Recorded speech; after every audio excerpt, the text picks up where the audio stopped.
आता पुण्यात्म्यांनो, सूक्ष्म वेदात सांगितलंय, दुर्वासा कोपेतः समझन आई नीच, 56 करोड़ या 2 कटे वो मची रुद्र की कीच. आता हा भगवानांचा तर दिला हिसाब किताब तुम्हाला. हे भगवान तर असे होते तुमचे. आता ज्यांना तुम्ही ऋषी महर्षी मानत होतात, दुर्वासाजींना तोफ मानत होतात की मोठे महापुरुष आहेत, ते तर नीच होते एक नंबरचे.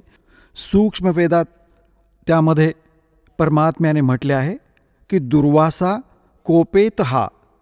हे दुर्वासा तिथे क्रोधित झाले. कोणत्या गोष्टीवर? मुलांनी चेष्टा केली.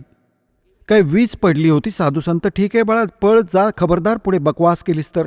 हे निकम्यांनो, असे करतात संतांबरोबर, चेष्टा करतात. इतके म्हणून सोडू शकत होता.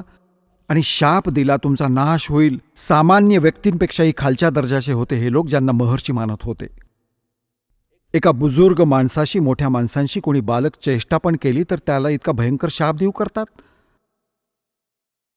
पुण्यात्म्यांनो, जसे कोणाच्या हातात बंदूक आहे, पिस्तूल आहे, आणि कोणी बालक चेष्टा करतात आणि तो त्याला गोळी मारेल, तो तर एक वेडा माणूस असेल.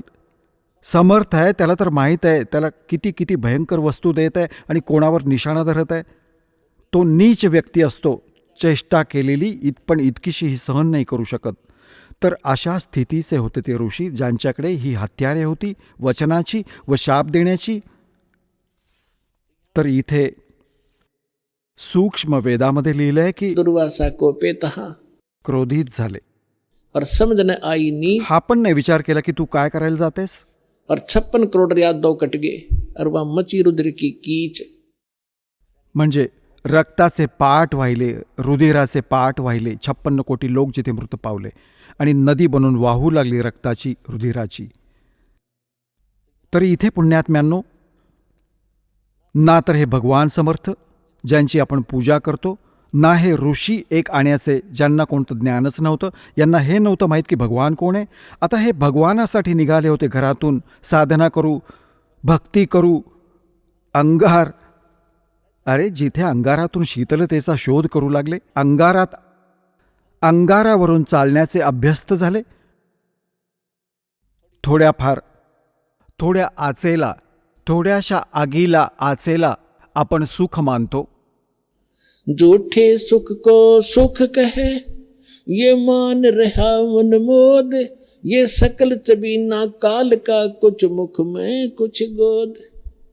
आपण ऐकत होता जगद्गुरु तत्वदर्शी संत रामपालजी महाराज यांचे मंगल प्रवचन, ज्यांच्या शुभ आशीर्वादाने संपूर्ण विश्वामध्ये 500 पेक्षा जास्त नामदीक्षा केंद्र आहेत, जिथे निशुल्क नामदीक्षा दिली जाते.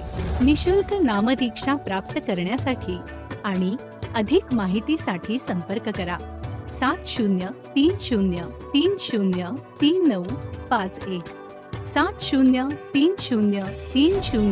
7030303952.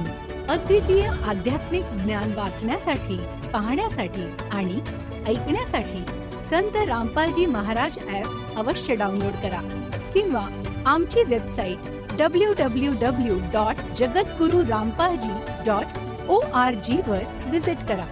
आम्हाला सोशल मीडियावर फॉलो करा. सर्व पवित्र धर्मांच्या पवित्र शास्त्रांवर आधारित प्रमाणित अनमोल पुस्तक ज्ञानगंगा किंवा जगण्याचा मार्ग यापैकी कोणतेही एक पुस्तक निशुल्क मागवण्यासाठी आपण आम्हाला आपले पूर्ण नाव, पूर्ण पत्ता, पिनकोड आणि फोन नंबरसह लिहून 7030303951 किंवा 7030303952 या नंबरवर SMS करू शकता किंवा 7030303950 या नंबरवर व्हॉट्सअप देखील करू शकता.